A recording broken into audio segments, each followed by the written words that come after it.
Oh man, that was a nasty bug. So there's no doubt that I love riding gravel bikes, but at the end of the day, I'm 100% a mountain bike rider. And that's why I'm excited to be riding the all-new State 4130 Trail mountain bike from State Bicycles. I'm gonna be testing this thing all weekend up here in the beautiful and mosquito-filled Marquette, Michigan.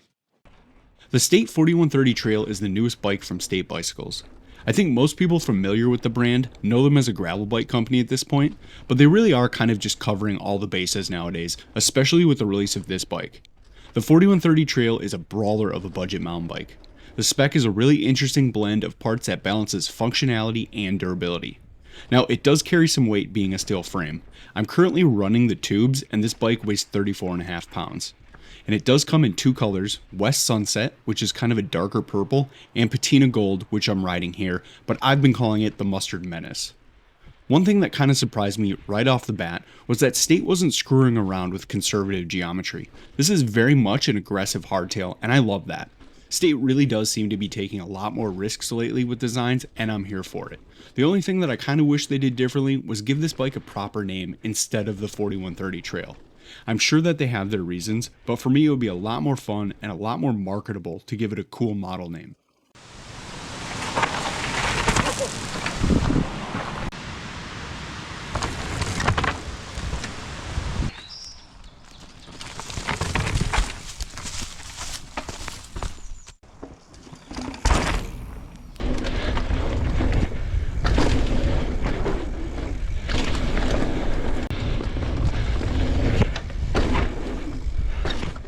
First off, I need to thank State Bikes for sending this over.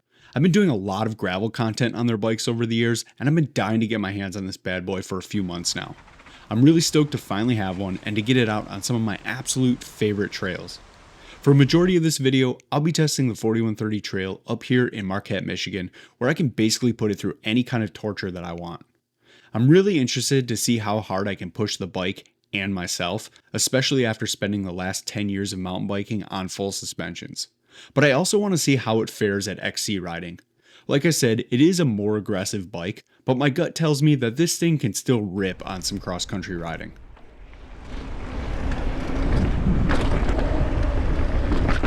Oh! Oh! Almost found the limit on that one.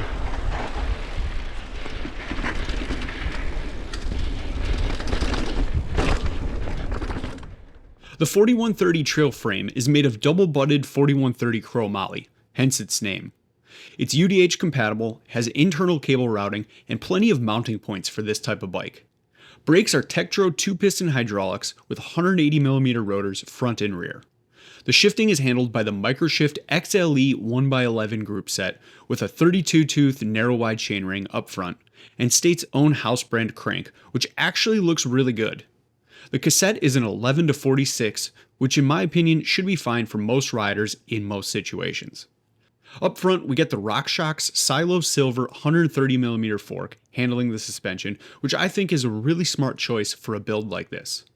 The wheels have State-branded hubs with WTB I-30 rims wrapped with the WTB Trail Boss 2.4 wide tires that are tubeless ready.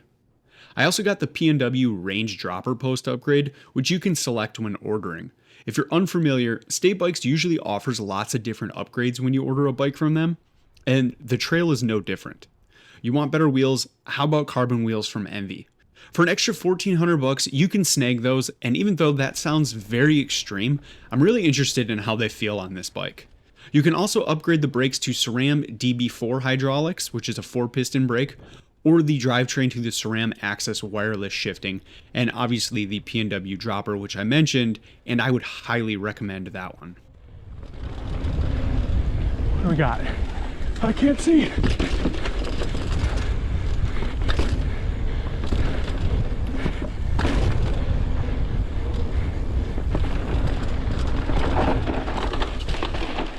Oh, it's the first time I almost lost the front end.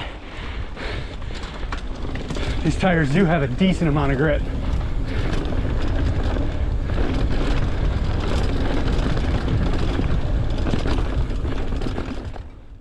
When it comes to XC riding, I think this bike is more than proficient. Now, it's definitely not an XC race build of any kind, but if you want to log some big miles on a wide range of terrain, this bike could absolutely be your best friend. I logged some of the most miles I've ever done in a weekend trip, not to mention some of the most climbing, and I feel like I owe a lot of credit to the bike just doing its job and being a workhorse, getting me through everything. If XC is your jam, there are a few tweaks I'd probably make to improve the ride, and I'll get into that more towards the end of the video. Kind of hit that like a wuss. When it comes to chunky trail, man, I don't even know what to say. I really wasn't sure how far I felt comfortable taking this thing. I do think I surprised myself a little bit though, because I really wasn't planning or expecting to get this rowdy on the 4130 trail. The bike does hold its line very well in the rocks and roots, and most importantly, everything held up to the abuse, even while still running tubes. The tires did their job, the fork took all the hits, and the brakes didn't let me down at any point. Now, I definitely wasn't blasting these sections like I would on my enduro bike, but considering I didn't even think I was going to ride trails like this, it's a testament to how much confidence I had in the bike.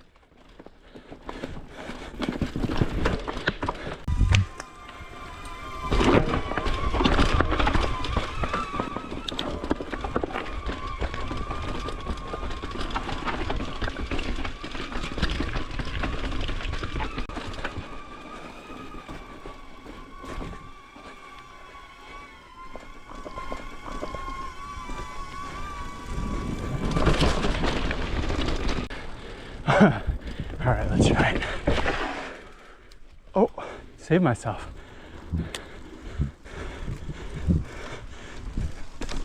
Oh.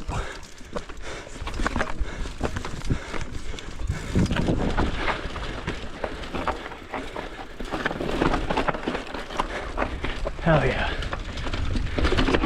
Tree. It's a cool line. I did have some question marks about a few things on the spec, one being the drivetrain. I've always been a fan of microshift, but I've never ridden this XLE group set, and I thought it was actually going to be the worst microshift drivetrain I've ridden, and I can't tell you why I thought that. Thankfully, that wasn't the case. It actually held up really well and shifted pretty smooth for such a budget drivetrain. One thing that is cool is microshift is generally Shimano cross compatible, so if you want to improve the system some way or you just like Shimano stuff, you can always swap a shifter or derailleur. I'd say the rockshox Silo Silver air fork was a bit of a question mark as well. It's a very budget line fork, but it's cool to see how much they incorporated into the design.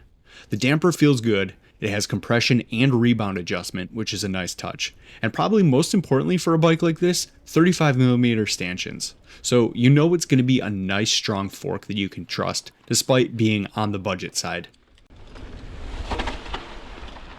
The bike industry always seems to put a lot of emphasis on everyone having 4-piston brakes, and I think that's kind of an overcooked theory.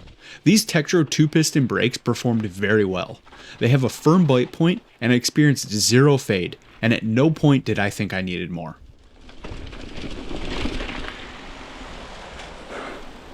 No trespassing, prison property. Entry into this area without permission is a felony. Go watch my episode of Cycle Pass from Marquette and you'll find out a dirty little secret on what else is on the prison property. Jumping the 4130 trail was an odd affair. Not because of the bike, but because the test rider was sort of being a bitch. Hardtails are just a totally different animal compared to full suspensions, so it took me a little bit to get comfortable. After doing a few runs though, I eventually got comfortable enough to do some halfway decent sized jump lines, and I'd even say on a smooth, flowy jump line, this might actually be the most fun you can have. I did puss out on the big jump line that I was planning on riding this weekend. The first big double in the section is like 30 feet long, and I just didn't feel comfortable enough on a hardtail to commit to jumps that big.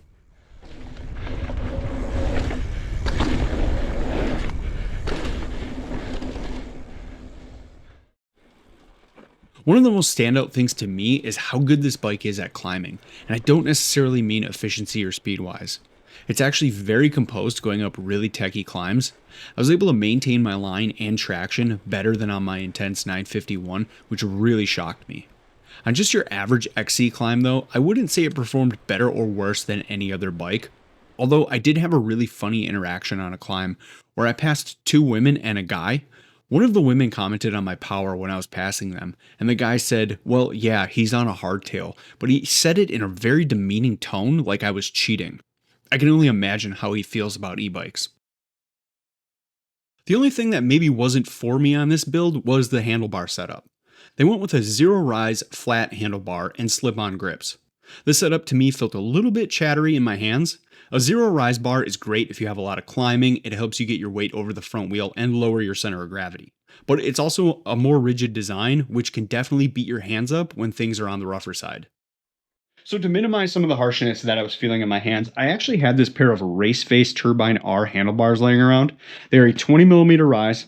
And then I picked up these Amazon lock-on grips. The idea here is to isolate some of the chatter into the grip. Ideally, there's a little bit more cushion in there. Did it work? Yeah, more or less it did. I think the biggest benefit for me though was that it put me in a much more aggressive riding position, so I felt a little bit more comfortable doing some jumps, doing some drops, stuff like that. I wish I would have had this set up in Marquette. That would have probably changed how much confidence I had because I was really pushing this thing. I think one upgrade that I would suggest anybody who rides a hardtail or anyone who suffers hand fatigue, arm pump, stuff like that, check out Rev Grips. They have a really unique lock-on grip design that has these tiny little suspension dampeners in here. I was using them when I was racing enduro a lot, and they really make a big difference in how your hands and arms feel throughout the day. So is there anything I would change on this bike? Of course there is. I love tinkering with bikes. I'm changing parts on all of my bikes all the time. That's just me though. Is there anything that needs to be changed? Not really, but it depends on what you're gonna ride. I think if you're gonna be doing a lot of XC or some really big miles, you might wanna change this rear tire out to something a little bit faster. I know WTB just came out with a new tire. It looks pretty fast. It looks like a great rear tire. I forget what it's called, but I'm gonna put it on the screen somewhere so you can take a look at that. Definitely go tubeless. No matter what, you're gonna wanna go tubeless. That's really it. Maybe those Rev grips just for some comfort. And overall, I think the bike is pretty good the way it is. If you're gonna be doing a more aggressive style riding, jumps, rocks, roots, stuff like that, a little bit rowdier, hardcore hardtail crowd, I would go with a riser handlebar and for sure those Rev grips. What else? That's really it. The upgrades that you can do from State, for sure grab the dropper post. That's a good deal. You're gonna want a dropper on this thing. They also offer the Envy wheels and the SRAM Axis. That's totally up to you. Those are great products. I would love to try the wheels that SRAM Axis I do have on my Intense 951, and I do like SRAM Axis. If you're like me and you like grabbing parts when they go on sale, maybe the first thing I would change on this bike is the fork. Not for any particular performance issues, but because this honestly kind of weighs a shit ton. And I get it. It's a budget fork. They gave you a lot of good quality stuff in this fork for the price point, but it does weigh a lot. You could almost knock off a pound just by getting rid of this fork, and that's a pound of very valuable weight. So who's this bike really for? Well, first, I think it's for anyone looking to strike that balance of durability and value. I think an expert rider can have just as much fun on it as a beginner. It's a great platform if you're looking for your first bike, but also a great bike for someone like me who's always wanted a beefy hardtail that I can go have fun on and abuse when the mood strikes. Oh, there's a deer right there. So anyways, that's the State 4130 trail. I've been having an absolute blast riding this thing. Judging by the name 4130 trail and what State has done in the past, my guess is they're probably working on an aluminum, maybe even a carbon version. I don't know anything. That's just a total guess based on what they've done in the past. But thank you to State Bikes for sending this over, letting me ride it. I can't wait to get some more miles on it. I hope you guys learned something. I hope you enjoyed this video. Heckle my riding in the comments. Let me know any questions you have. I love hearing from you guys. Don't forget to like and subscribe, and I'll see you guys next time.